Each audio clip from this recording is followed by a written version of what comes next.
today is survivor myths that is actually fake. That's not real. Let's go. Direction is north with your compass and begin moving. So far this walk is pleasant, and the forest that you guys are in is beautiful and lush. And the steps begin to fly by, and you and your friend are almost lost in conversation when your friend realizes something utterly terrifying. Because the vegetation on the ground is so lush, it's almost impossible to see what's lurking around your feet. And while your friend wasn't looking down, a venomous snake was able to slither onto his boot.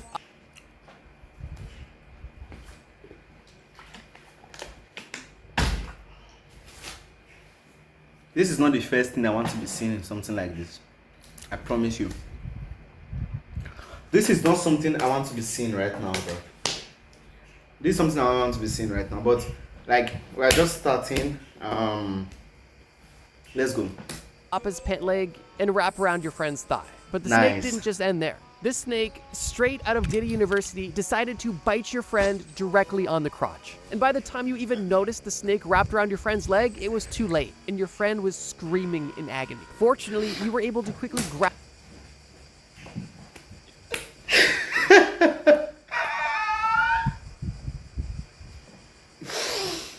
Yay!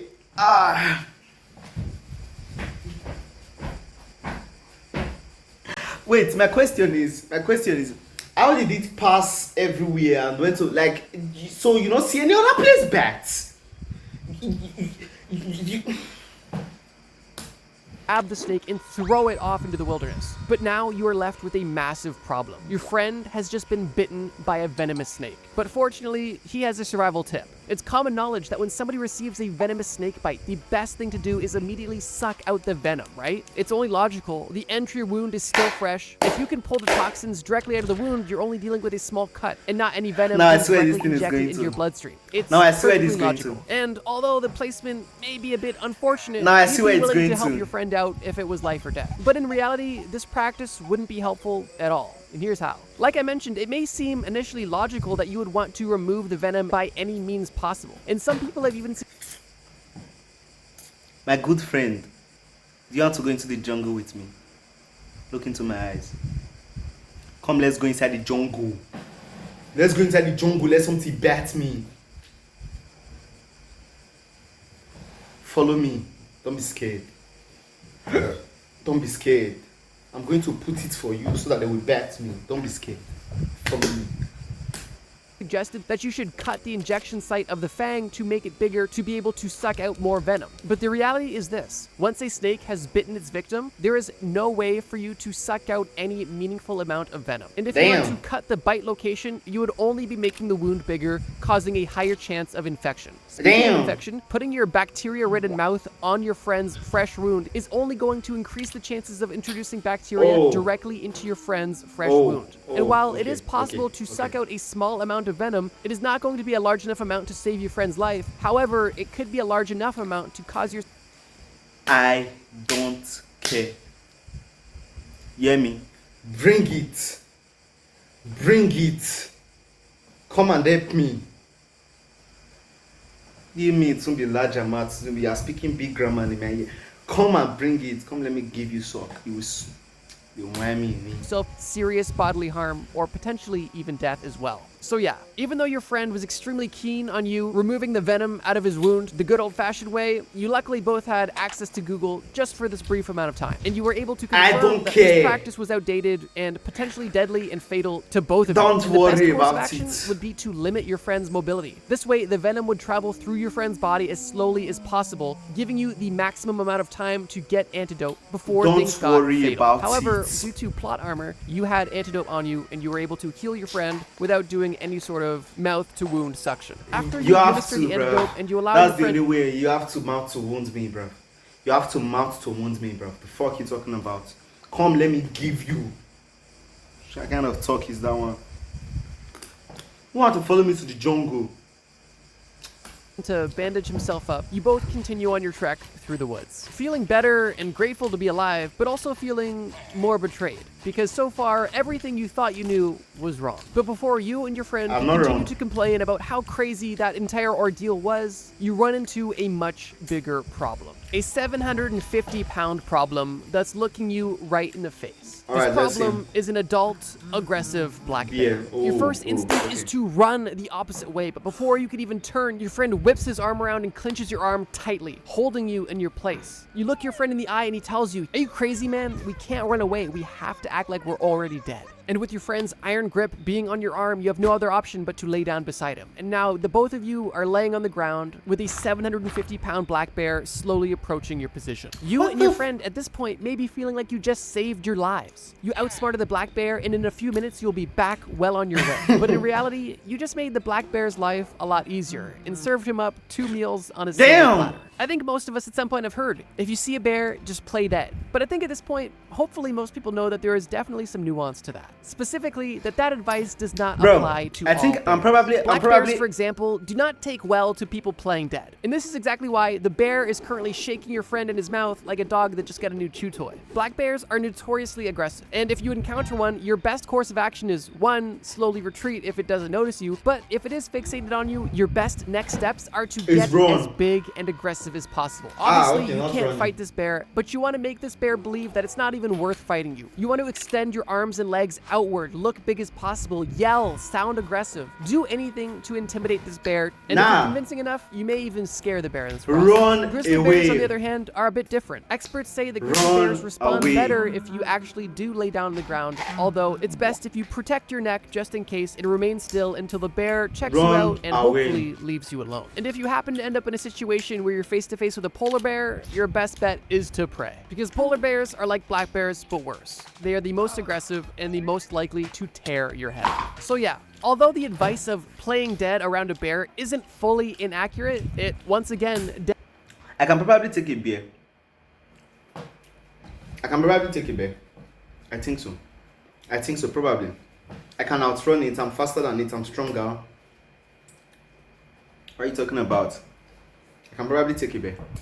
definitely requires some additional context. The current popular saying is, if it's brown, lay down, if it's black, fight back, and if it's white, good night. Not because you're supposed to play dead, but because you're going to be dead. As Run you continue away. to lay motionless on the ground, you peek open one of your eyes to see what's going on. You notice that the black bear had dropped your friend and was distracted by something else, and luckily left you both alone. Was it Your just friend, twerking? while a little bit worse for wear, is still alive, and you help get him back on his feet, and you once again continue your journey. Damn. Feeling a bit bad for your friend, because at this point it looks like he survived 3 rounds with Mike Tyson, 4 days with Diddy, and 5 nights at Freddy's, you decide you would let him take a quick breather and go around gathering some food. Your friend sits down on a rock under a tree, and you decide to go and see what you can find. Something's and once gonna you look for begin him, wandering yeah. around looking, you realize one crucial thing. You have no idea what's edible or not, and you don't even know what's around you, but that doesn't stop you from looking. And quickly you find yourself approaching some interesting red mushrooms. Now, you know mushrooms can definitely be questionable, but the fact that you see a little snail munching away at these gives you hope.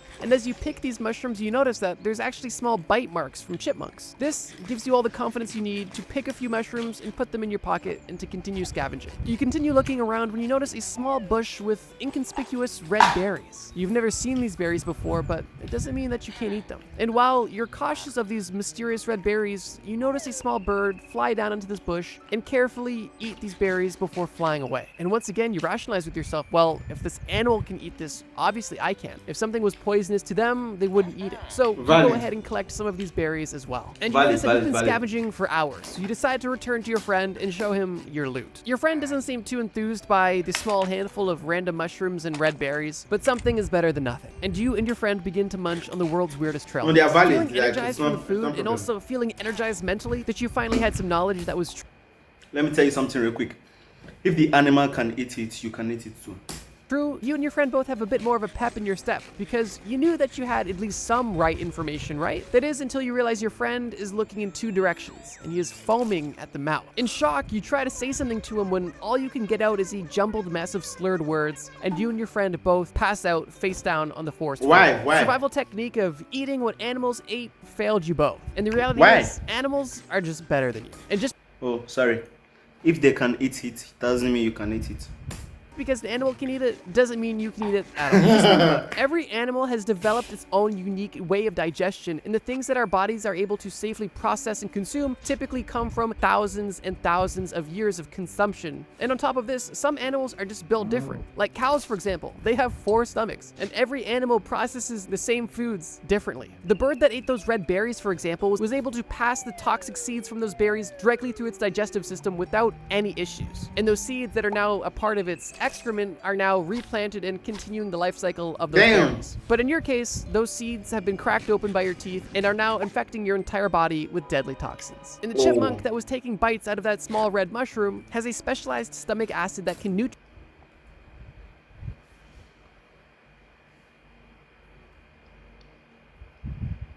Now I see why they always eat nuts. Because they have brain of nuts.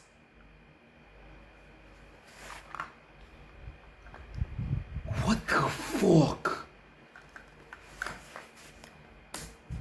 neutralize the toxins within this deadly mushroom. However, you simply do not have the facilities to handle that. And the same mushroom that gives that chipmunk life gave you and your friend a near-death experience. Just because you saw an animal eating something does not mean it's not deadly for you. After a few hours being passed out on the floor, you and your friends slowly come to and pick yourselves up off the ground. Nonetheless, you and your friend decide it's time to get serious because the sun is soon setting and you guys need to eat food. You and your friend notice something fuzzy in the distance, and as you slowly approach it and peek over some bushes, you see a lonely old caribou walk slowly until it collapses right before your eyes. And while this is an unfortunate sight for you and your friend, this could be life or death. And in this instance, having an endless supply of high-quality food in front of you is something you and your friend could not even imagine. You both approach the caribou to ensure that it's no longer with you. And once you have that confirmation, you begin to prepare the animal. Fortunately, for once, you were able to put useful knowledge to good use. And shortly after preparing the animal, you and your friend are sitting at a campfire, under a tree, under the stars, eating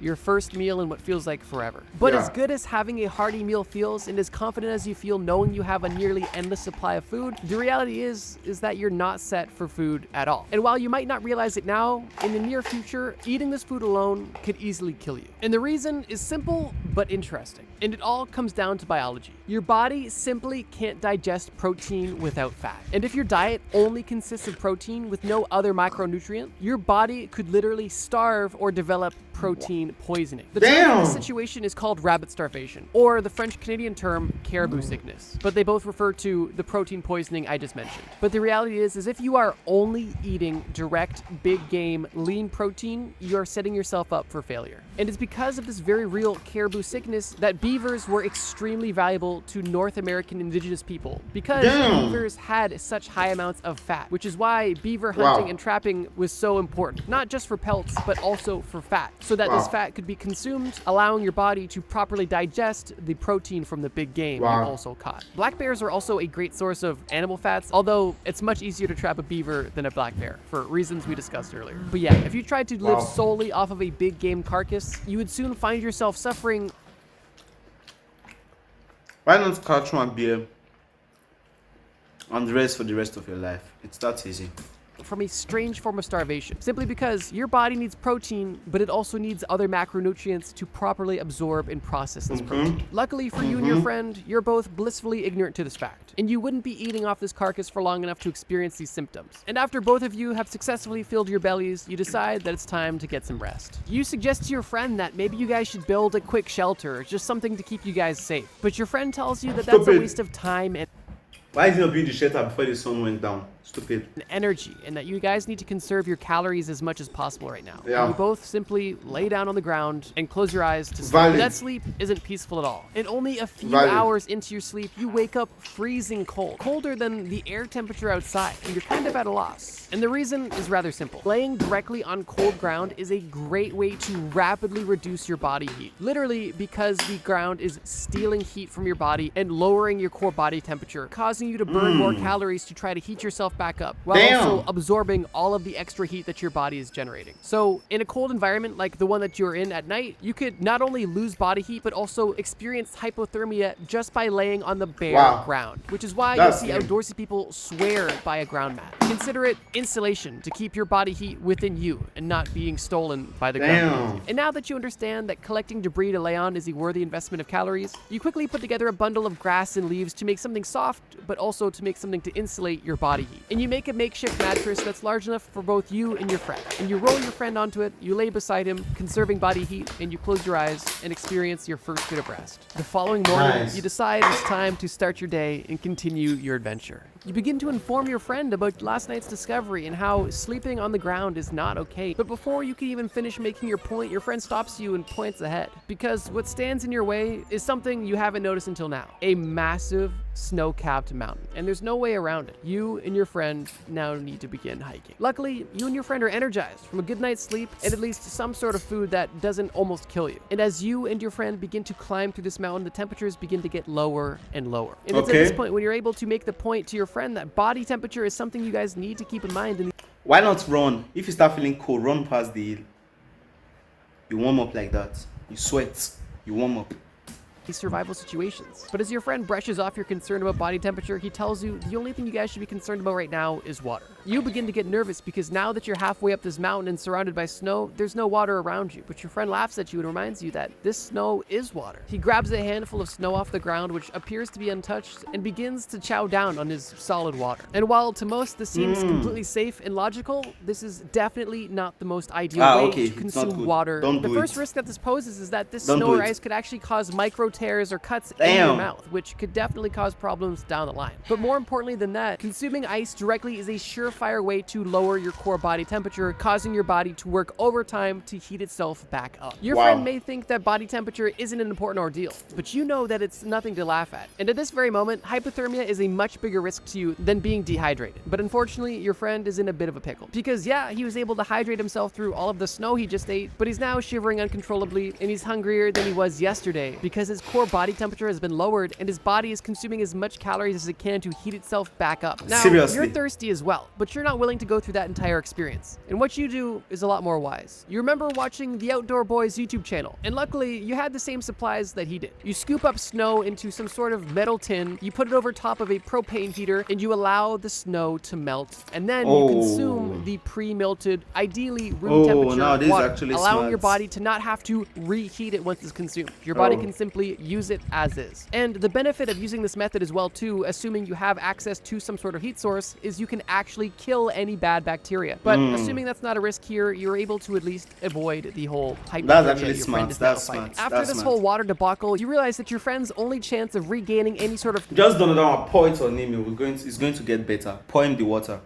heat is by continuing to move. So you keep on your path going over the snow-capped mountain. Unfortunately, your friend is no longer shivering, but you and your friend are now facing a much different issue. You and your friend are now both sweating, which is good. Body heat at this point is not a concern at all. This shouldn't be an issue. And sure, you might smell a little bit later, but what is an issue is the base layer of what you and your friend are wearing. Before you even left, you and your friends were debating on whether or not you should wear your clothes in a certain order. And your friend, obviously being a bit more reckless, said it didn't matter at all. So he started by putting on a cotton undershirt, a cotton hoodie, and then put a jacket over top that was waterproof to help keep water out. You, on the other hand, wanting to be different, decided to wear a base layer that was more moisture wicking, but still followed that up with another hoodie and a waterproof jacket. Now here's the difference. While you and your friend are still sweating now, as soon as you guys stop and your body heat begins to go down, the sweat trapped in your clothes is going to be deadly. And if your base layer is made of cotton, that sweat isn't going anywhere anytime soon. And after hours of hiking, you and your friend decide to take a break, and you guys experience the effects of this firsthand. After only sitting for around 15 minutes, your friend is not only cold once again, but he is shivering worse than he was before. And like I mentioned, that's because now his cotton shirt is drenched with sweat. And when cotton gets wet, it loses its ability to insulate you, meaning that your friend has effectively put a cold conductor directly on his body, and also effectively removed a layer, making him at risk once again for hypothermia. Luckily for you, you unintentionally decided to dress and act appropriately. You didn't wear a cotton base layer, meaning that by the time you already sat down and relaxed, your shirt was slightly wet in your armpits, but the rest of your shirt was able to dry relatively quickly. And also, as you were hiking up the mountain, Interesting. you decided to remove layers, allowing yourself to not get too hot or sweaty. And that is the reason why you're not experiencing hypothermia right now. Interesting. Because as you can tell, getting sweaty in a cold survival situation could be life or death. And a good rule of Damn. thumb is, if it's cold enough to wear multiple layers, it's too cold to wear a cotton-based layer or cotton at all. And while it may seem counterintuitive to remove layers when you're in a cold environment, if you are exerting energy and on the verge of sweating, it is best to remove these layers to prevent sweating as much as you can. As Wow. thick as your friend's plot armor is, he is struggling at this point, and still somehow alive. He is dealing once again with hypothermia, and you guys have no access to fire or anything to warm him up. Your friend randomly asks you if you have any alcohol on you, and coincidentally, you did. You had a small bottle of some pretty strong alcohol in your backpack, and you wondered why he wanted it. But before you could even ask him what he wanted it for, he grabbed the bottle out of your hands and chugged it. Oh, After man. wiping his mouth, he tells you that Bro, my friend is so dumb, bro. He's so dumb. By this point, he's just dumb. He's slowing me down. I'll push him away. Fuck, I'll push him off the mountain. The fuck? obviously drinking alcohol warms you up. It makes you feel warmer and increases your body temperature. And while I believe this is a myth we've all heard, it's been debunked numerous times, and it also is completely counterproductive. The origin of this myth is actually interesting and comes from a Saint Bernard dog that was carrying a brandy flask around its neck, and this dog was saving people that was buried in the French Alps. And unfortunately, this brandy may help you feel better, but definitely won't make you better. If you've experienced the alcoholic beverage, then you've probably noticed the sensation at some point of warmth. And this isn't because the alcohol is raising your body temperature, it's actually because the alcohol is making your blood vessels dilate, stimulating the nerve endings in your skin. But it doesn't actually increase your body temperature. And if you are in a cold environment that is specifically life or death, this dilation of the blood vessels will cause your body temperature to fall and likely cause you to die much faster than you would have if Damn, you just stayed I sober. knew that it was so although dumb. alcohol may give you the simulation of warming up and potentially take your mind off of the pain you're in, it's definitely not doing you any favors in the survival department. Realizing the severity of the situation, you come to the conclusion that you need to get out of this mountain quick.